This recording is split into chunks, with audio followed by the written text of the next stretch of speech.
Hello, good morning. So today we are going to discuss new question in Nyquist stability criteria. So let us suppose the open loop transfer function of a unity feedback. This is feedback control system is open loop transfer function of a unity feedback control system is GSHS equal to. अब unity feedback है तो आप इस HS को 1 भी लिख सकते हैं, GS भी सिर्फ लिखा जा सकता है इन जगह HS 1 HS नहीं मिला है तभी समझ क्योंकि यूनिटी फीडबैक है तो HS का वैल्यू 1 मिलेगा.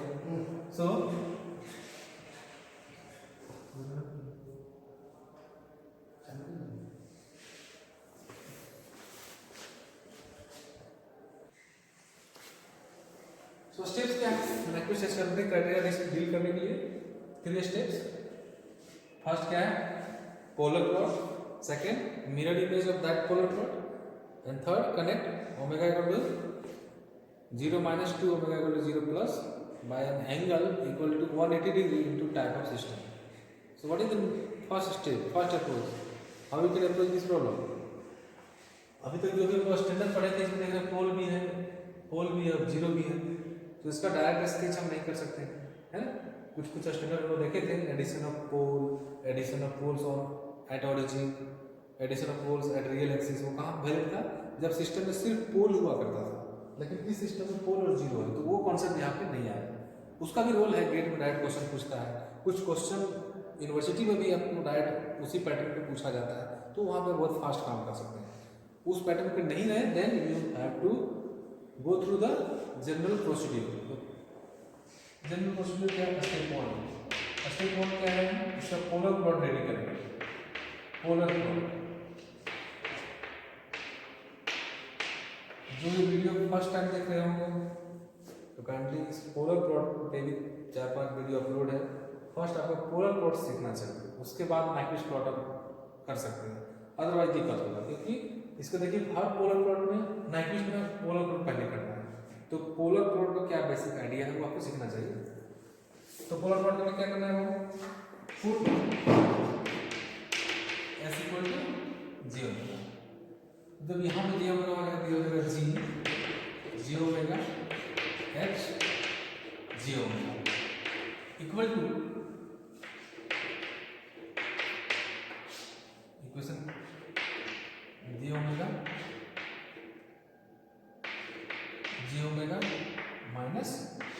-2.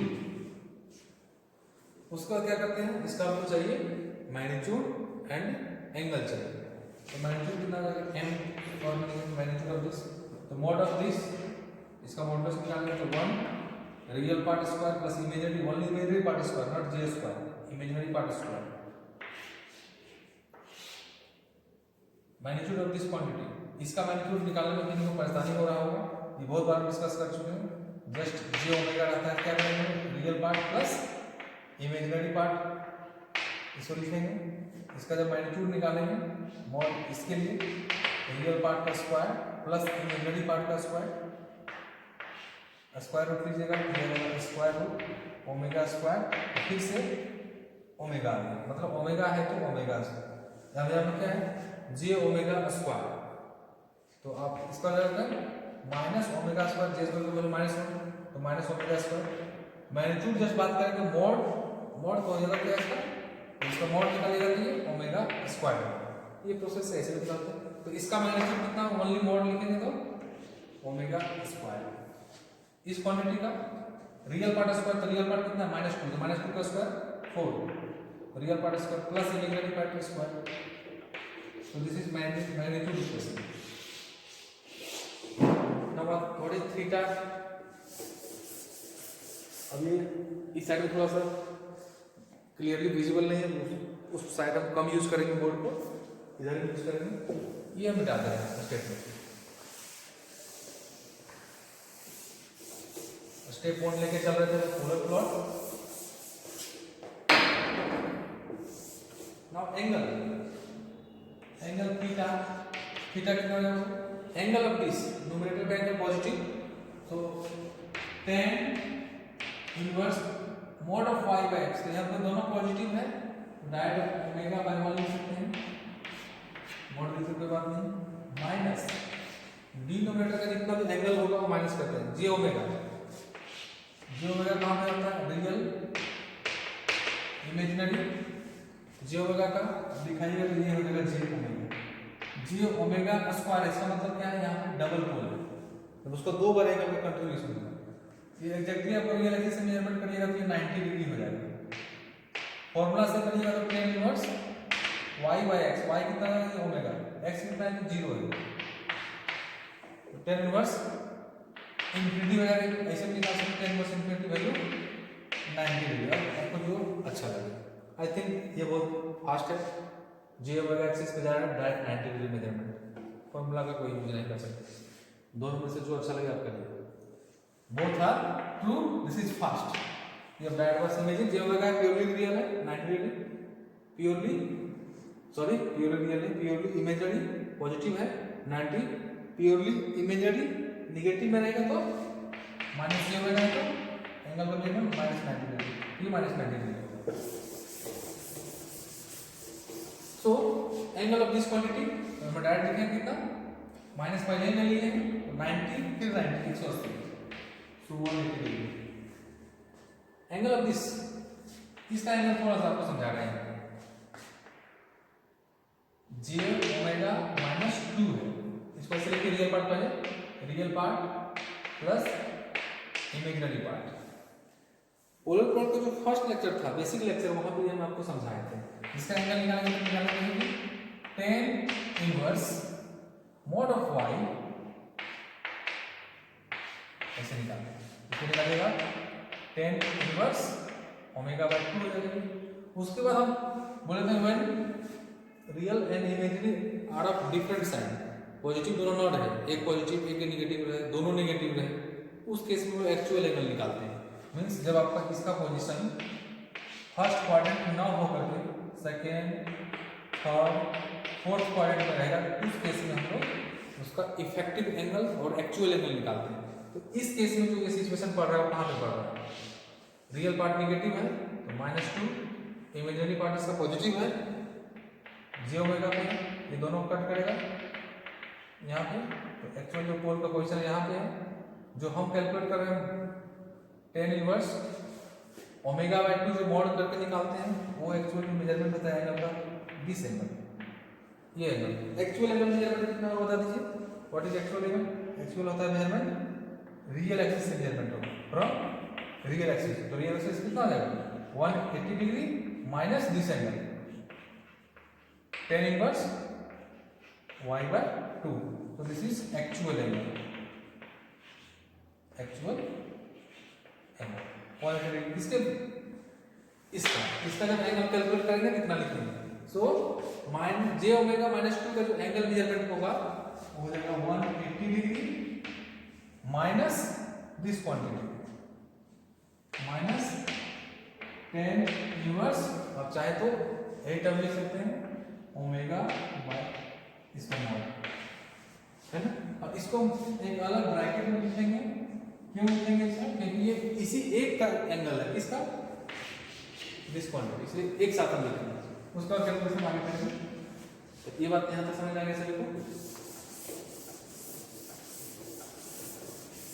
अब देखो एंगल, इसको थोड़ा सा सिंपलीफाई करेंगे,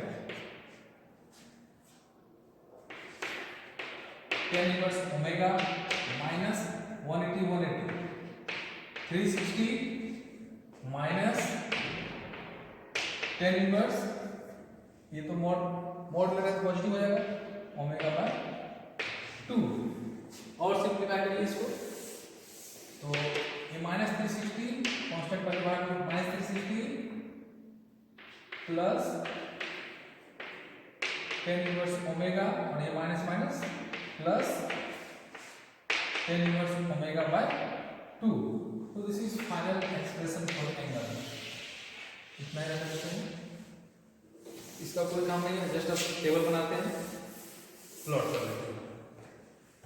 सो ये एंगल, इसको मिटा देते हैं, यहाँ पे मैग्नीट्यूड लिख देते हैं, राइट साइड में काम नहीं करेंगे, उस साइड में क्लियरली दिखता नहीं है, रिफ्लेक्शन के कारण. So what we have? Magnitude. Magnitude expression is 1 plus omega square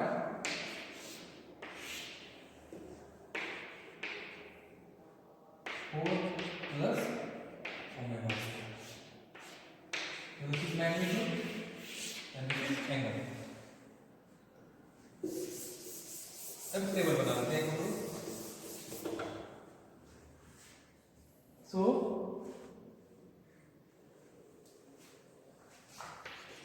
at omega equal to 0 plus, तो ओमेगा का वैल्यू 0 प्लस है, मैग्नीट्यूड कितना होगा? Magnitude is equation 1, this is equation 2 करते हैं. तो from equation 1 magnitude is something 1 plus 0 square and 0 square 4 plus 0 square. तो ये 1 आ गया, 0 into 2, तो समथिंग बाय 0, इंफिनिटी. तो मैग्नीट्यूड कितना आ रहा है? इंफिनिटी. एंगल कितना आ जाएगा? What is angle at this frequency? -360 plus tan inverse 0 degree. 0 plus means आप एज्यूम कर सकते 0.1 degree plus tan plus 0 plus bye 2. तो इसका वैल्यू ऑलमोस्ट क्या होगा? 0 के इक्विवेलेंट होगा. 0 से इसका वैल्यू थोड़ा सा ज़्यादा ले रहे हैं, मान लेते हैं ये हम क्वांटिटी 0.2 लेते हैं. तो 0.2 इसका कैलकुलेशन कितना जाएगा? 0.2 by 2 इसका हो जाएगा 0.1. तो tan इनवर्स 0.1, tan इनवर्स 0.2, इसका वैल्यू कुछ तो होगा एंगल. अब मान लेते हैं दोनों का रिजल्ट करने के बाद अब इसका कैलकुलेशन से देख लीजिए कितना आएगा. जस्ट आपको लॉजिकल समझाने के लिए मैं ऐसा कर रहा हूँ. इसका कुछ पॉजिटिव वैल्यू आएगा. Result is a positive value. अब उस पॉजिटिव वैल्यू को -360 डिग्री प्लस जो पॉजिटिव वैल्यू, कुछ तो पॉजिटिव वैल्यू आएगा. ऑब्वियस है जब इसका एडिशन करिएगा तो जो -360 डिग्री है प्लस, तो ये अप्रोक्सीमेटली हम लिख सकते हैं इसको समझाने के लिए आपको कि -3 ये 60 नहीं होगा, मान लेते हैं कि 59.99 होगा डिग्री. 360 टेंस करेगा इधर से नेगेटिव डायरेक्शन, मतलब 360 का जो रेफरेंस लाइन है उससे थोड़ा सा ऊपर इसका पॉइंट दिखाएंगे. मेरा मोटो ये है, ये आप समझ में. इसको टेबल फॉर्म में रखूँ, टेबल में रख देते हैं. इस प्लॉट हो जाएगा. फ्रीक्वेंसी रखेंगे, एंगल रखेंगे एंड मैग्नीट्यूड रखेंगे.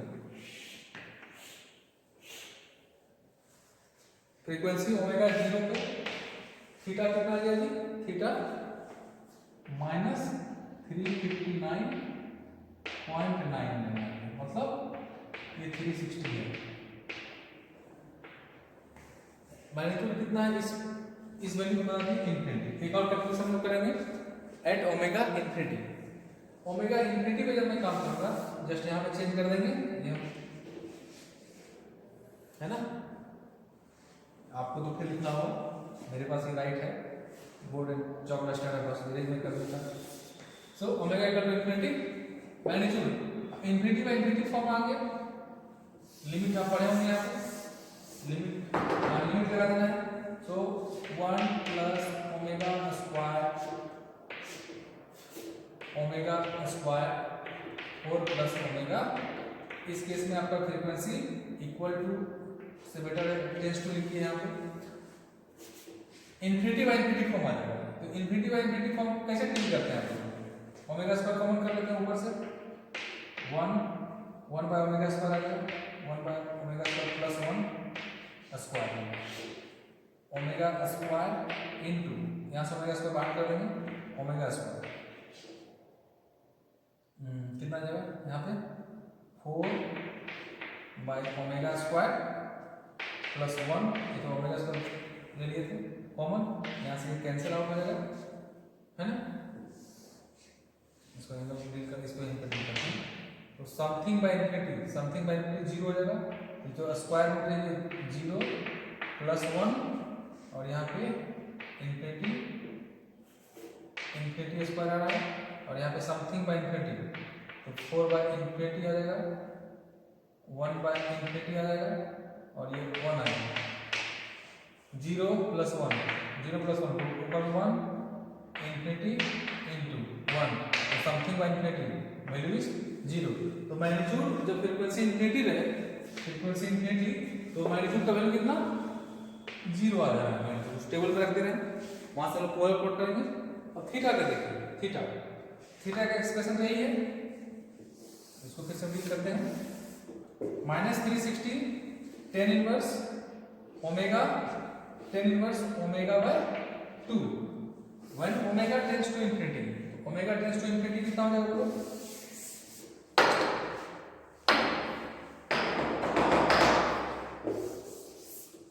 ओमेगा टेंड्स टू इंफिनिटी ये जाएगा tan inverse infinity, so -360 omega tends to infinity है, इसको लिखेंगे tan inverse infinity, infinity by 2 फिर भी इंफिनिटी।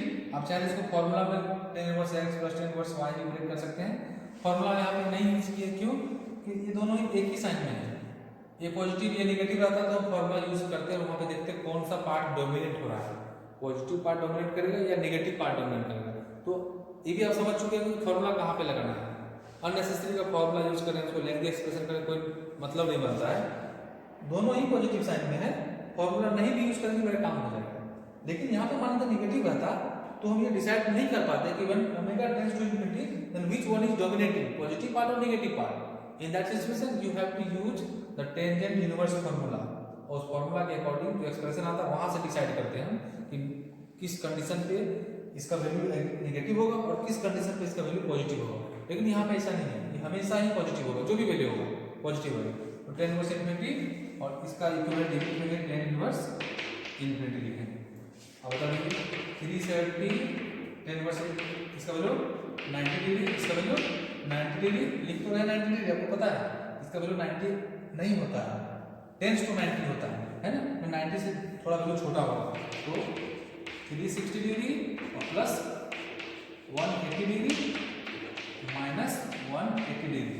लेकिन आपको पता है ये जो वैल्यू होगा ना, this is not equal to 180, तो ये हो सकता है ये 179.99 आएगा। तो जब 360 में से 179 माइनस करेंगे तो रिजल्ट आपका आ जाएगा कितना 180 से ज्यादा आ जाएगा। मतलब जब इस कंडीशन में लेंगे इसका वैल्यू आएगा -180.01। मतलब समझाने में क्या कोशिश कर रहे हैं कि 180 का बाउंड्री से ऊपर रहेगा इसका एंगल। अभी जब पोलर प्लॉट करेंगे तो ये पॉइंट समझ आएगा आपको। तो इंफिनिटी पे एंगल आ जा रहा है कितना जी -180.01 डिग्री, और आप अप्रोक्सीमेटली लिखेंगे इक्वल टू, तो ये -180 डिग्री लगेगा। और मैग्नीट्यूड कितना है आपको यहाँ पे 0 है। बस ये टेबल सफिशिएंट है आपको पोलर प्लॉट ड्रॉ करने के लिए। अब इसका काम खत्म हो गया, सारा कैलकुलेशन उस टेबल पर रख दी। अब टेबल पर आते हैं।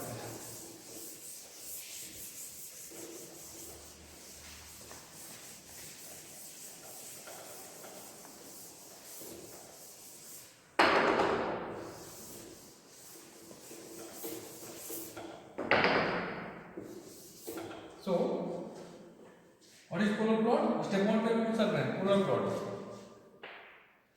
यहाँ पे करते हैं, कुछ कैलकुलेशन करना पड़े तो वहाँ कर लेंगे। So this is real part, position of origin,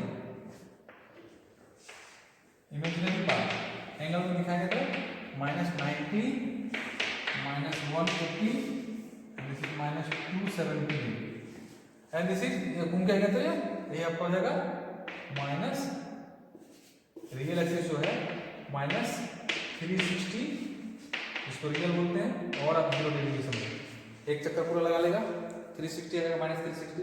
so when frequency 0, जब फ्रीक्वेंसी 0 है उस कंडीशन पे एंगल कितना -360 डिग्री, मैग्नीट्यूड कितना इंफिनिटी। तो मैग्नीट्यूड पहले एंगल समझ जाइए, -360 मतलब रियल एक्सिस पे पूरा आना पड़ेगा, पूरा एक कंप्लीट चक्कर लगा के आ चुका है -360 डिग्री। मैग्नीट्यूड कितना इंफिनिटी, तो जो एक्सिस का लास्ट पोजीशन है वहीं पे पूरा कटिंग होगा।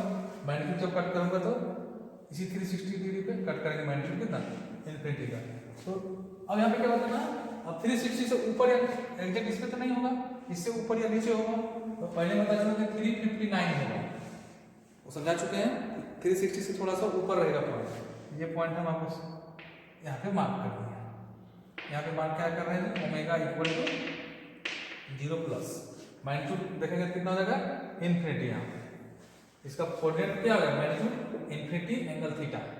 इसको आर थीटा के फॉर्म में आप लिखिएगा, ये आप लिखिएगा कैसे, इन्फिनिटी एंगल माइनस 360, इसका मैग्नीट्यूड कितना हो जाएगा 0 angle minus 180 degree, polar form में लिखिएगा तो, है ना। तो magnitude infinity angle minus 360 degree. जैसे से फ्रीक्वेंसी बढ़ रहा है, so when frequency increases to infinity, तो फ्रीक्वेंसी बढ़ के इन्फिनिटी हो जाए तो मैग्नीट्यूड कितना 0 हो जाता है, एंगल कितना माइनस 180। माइनस 180 का जो लाइन है उससे थोड़ा ऊपर रहेगा टेंजेंट, मतलब इस बाउंड्री को क्रॉस नहीं। जब मैग्नीट्यूड 0 घटते घटते आएगा तो 0 क्या ऐसे हम ड्रॉ करें, ये आपको समझाना है, ऐसे करें या इसके ऊपर रहेगा, ये इसके ऊपर ही रहेगा। क्यों, क्योंकि 180 से थोड़ा सा ज़्यादा जाएगा।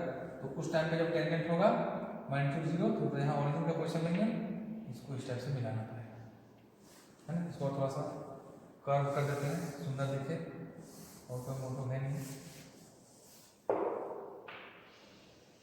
So this is the plot. अब इस केस में क्या है, डायरेक्शन समझ गए, बहुत बार रिपीट कर चुके हैं। यहाँ पे चाहे इसका फ्रीक्वेंसी बताने के लिए तो कितना हो जाएगा, what is frequency here, omega infinity, arrow का डायरेक्शन इंक्रीजिंग डायरेक्शन में लेना है। स्टेप 1 कंप्लीट हुआ मेरा, मीन्स ये पोलर प्लॉट हो गया ट्रांसफर फंक्शन का। ट्रांसफर फंक्शन क्या था, ट्रांसफर फंक्शन का था s+1 s² s-2, ये होता था। हाँ, this is the transfer function, इसका पोलर प्लॉट ये होगा। स्टेप 2, अब स्टेप 2 क्या करेंगे, स्टेप 2 में इसका मिरर इमेज लगाना है, मिरर इमेज। स्टेप 1 क्या करता है, पोलर प्लॉट, पोलर प्लॉट अब रेडी हो चुका है, पोलर प्लॉट रेडी हो गया। स्टेप 2 मिरर इमेज, इसका मिरर इमेज देगा, ऐसा ही स्ट्रक्चर नीचे बन जाएगा, है ना। कलर चेंज कर देना इमेज के लिए,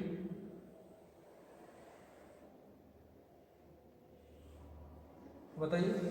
ओमेगा इक्वल टू 0 प्लस, इसका इमेज कहाँ पे बनेगा, तो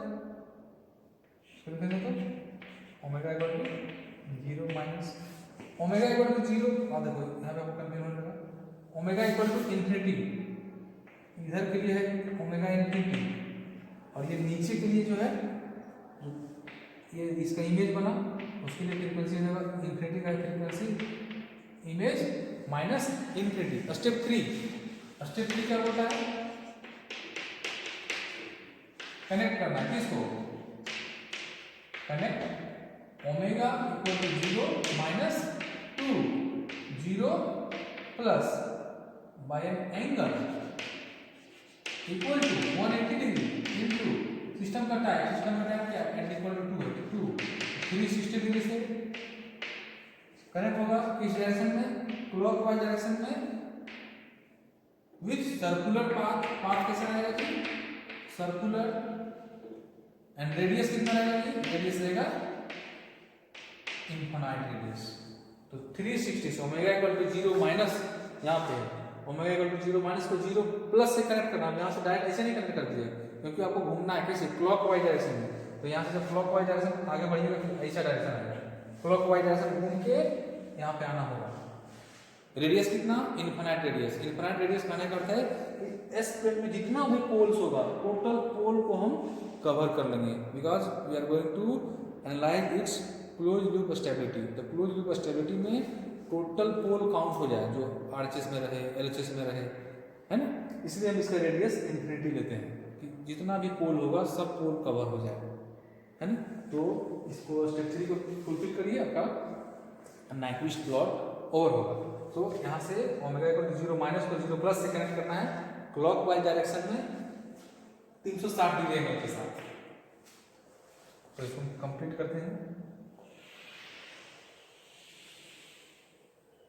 ओके, डायरेक्शन भी इंपॉर्टेंट है। कैसा? Clockwise direction. रेडियस कितना? आप चाहे तो रेडियस दिखा सकते हैं, r equal to infinity radius. Angle 360 बना, जहां से स्टार्ट किए घूम के एक चक्कर लगा दिए। देखो यहाँ से स्टार्ट किए घूम के एक चक्कर लगा दिए 360 का एंगल। बोलिए सर थोड़ा सा कम हो गया ये, तो आपको पता है ये जो गैप यहाँ पे दिखा रहे हैं, एक्चुअली गैप तो है नहीं। देखो यहाँ पे 359.99। जस्ट आपको डायग्राम क्लियर दिखाने के लिए यहाँ पे गैप किए हो। एक्चुअली ये दोनों ही एक ही पॉइंट पर टेंस टू इसी लाइन पे है ना?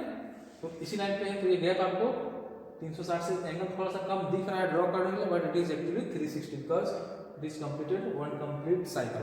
So this is Nyquist plot. या अब इसको हम बोलेंगे नाइक्विस्ट प्लॉट। 3 स्टेप्स हम लोग बोले, पोलर प्लॉट, फिर उसका मिरर इमेज। मिरर इमेज कैसे लिए थे?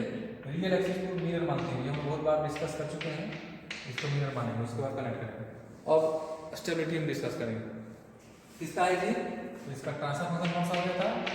यहाँ पे दिखाइएगा तो s+1 लिखा हुआ। चलो इससे बेटर है कि इसमें और कुछ इंफॉर्मेशन डालते हैं स्टेबिलिटी क्राइटेरिया से।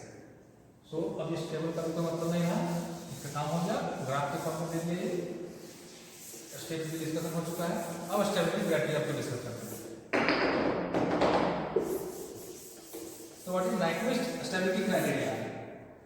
Nyquist stability criteria is, इसमें देखिए Nyquist stability criteria is कितना? Z equal to P plus N, Jai Prakash Narayan, है ना? स्टार्टिंग क्लास में डिस्कस किए थे। और इसके बगल में यहाँ पे ऐसे प्लस लगा देते हैं। इसका क्या मतलब आप समझ में आ रहा होगा आपको। EP प्लस का मतलब क्या होता है? Number of poles of open loop system in RHS। तो RHS में कितना पोल है बताइए? इस सिस्टम का RHS सब पोल निकालिएगा, इसका पोल्स कहाँ आएगा बता दो। पोल्स S इक्वल टू 0 पे डबल पोल है, 0 आएगा, 0 आएगा और एक पोल आएगा 2 पे। RHS में कितना पोल? एक पोल। तो P प्लस का वैल्यू कितना? P प्लस का वैल्यू, इसका वैल्यू नहीं कितना है, नंबर कितना काउंटिंग में 1। तो P प्लस का यहाँ पे काउंटिंग करेंगे तो काउंटिंग हो गया 1। ठीक है?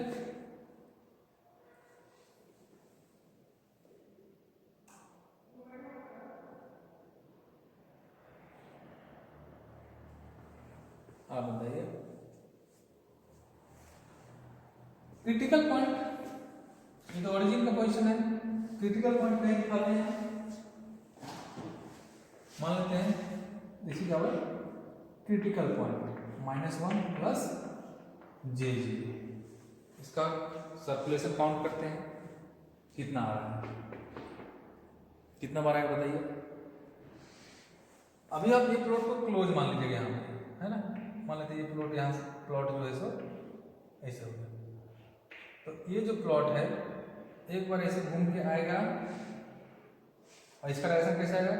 इस कलर का, जिधर फ्रीक्वेंसी इंक्रीज करेगा फ्रीक्वेंसी इसके लिए माइनस इन्फिनिटी है, तो माइनस इन्फिनिटी से ओमेगा इक्वल टू 0 माइनस, इधर फ्रीक्वेंसी बढ़ रहा है। तो देखिए एक स्केच तो ये हुआ, ऐसे आ रहा है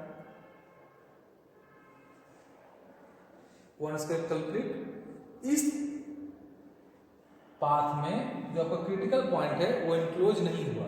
क्यों नहीं हुआ? क्योंकि ये जो एंट्री कर रहा है यहाँ पे ओरिजिन पे एंट्री कर रहा है और आपका क्रिटिकल पॉइंट का पोजीशन कहाँ पे? -1 पे।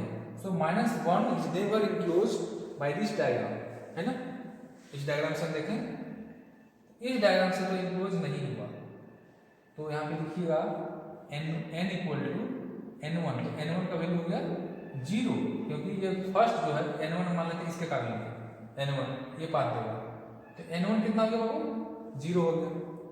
दूसरा स्केच जो बड़ा सा डायग्राम बना हुआ है, तो बड़ा सा डायग्राम है, तो बड़ा सा डायग्राम का स्केच यहाँ से स्टार्ट हो रहा है, इस डायरेक्शन में हो रहा है। और चूंकि इसका रेडियस इन्फिनिटी था, इन्फिनिटी था तो -1 तो उसके अंदर आ जाएगा, तो माइनस इन्फिनिटी लेके से घूमेंगे और यहाँ पे आ गए। तो इस पाथ को हम N2 स्केच बोलेंगे, और N2 जो है वन कंप्लीट डायग्राम बनाए, -1 उसके अंदर चला गया, means minus critical point is enclosed by path N2, N2 path से इंक्लोज हो गया, और ये चूंकि क्लॉकवाइज डायरेक्शन में इंक्लोज हो रहा है, सो इन आवर मेथड्स जो नाइक्विस्ट स्टेबिलिटी क्राइटेरिया n जो था, n बताता था, हम क्या लिए थे, क्लॉकवाइज इंसर्कलमेंट को पॉजिटिव ले रहे हैं। ये एम गोपाल का भी कॉन्सेप्ट है, एम गोपाल में यही लिया हुआ है, मेरी जी का जो भी क्लासरूम प्रोग्राम है उसमें वैसे ही लेता है, कुछ कुछ बुक्स में इसको निगेटिव लेता है, तो निगेटिव लेगा तो वहाँ पे कंफ्यूज नहीं करना, नेगेटिव लेगा तो फॉर्मूला वो चेंज कर देगा, यहाँ पे माइनस ले लेगा, यहाँ पे माइनस कर देगा, तो हम माइनस पहले ही हटा दिए कि फॉर्मूला में कंफ्यूजन ना हो, है ना, अदरवाइज जब तीन क्वांटिटी में किसको माइनस करें उसका कंफ्यूजन है, तो उस कंफ्यूजन को हटाने के लिए हम इसको हमेशा के लिए प्लस कर देंगे। तो इसको प्लस लेने के लिए क्या करना होगा, जो क्लॉकवाइज इंसर्कलमेंट है उसको हमको पॉजिटिव रखना पड़ेगा, क्लॉकवाइज है तो पॉजिटिव, एंटी क्लॉकवाइज है तो निगेटिव लेना पड़ेगा, है ना, बस इतना इंट्रोडक्शन है। अदरवाइज BS मान के वगैरह पढ़िएगा और कुछ दूसरा बुक वहाँ लिखेगा clockwise is taken as negative, अब कंफ्यूजन हो गया, सर तो पॉजिटिव बताए थे। उसके साथ साथ इसको भी मैच करिएगा कि जब वो निगेटिव लेगा तो फॉर्मूला ऐसा ये फॉर्मूला नहीं देगा, ऑटो माइनस आ जाएगा, है ना, तो no confusion. M Gopal standard book है, उसमें ये कन्वेंशन दिया हुआ है, मेड इजी क्लासरूम प्रोग्राम, उसमें भी वो भी बहुत स्टैंडर्ड है, आंसर सेम आएगा दोनों केस में। सो N2 इक्वल टू क्या आएगा 1।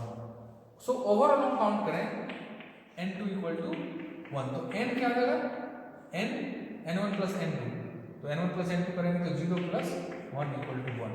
अब इस बस इतना ही हो गया आपका स्टेबिलिटी, इस इंफॉर्मेशन को इस फॉर्मूला में डाल दीजिए, P प्लस पहले से कितना था 1 था, किधर आरएचएस में इंसर्कलमेंट n का वैल्यू इफेक्टिव n कितना आ गया 1 आ गया 1, सो z plus equal to 2।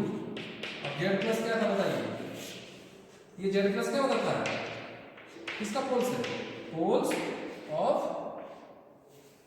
Close loop transfer function, close loop transfer function in right hand side of s plane, RHS of किसका एस प्लेन, तो आरएचएस में एक भी पोल रहता है, इसका मतलब आप क्या समझते हैं, सिस्टम इज अनस्टेबल, तो जब इसमें दो दो पोल है अनस्टेबल होना पड़ेगा, तो सिस्टम इज अनस्टेबल, ठीक है ना। तो ये क्वेश्चन कंप्लीट हुआ था।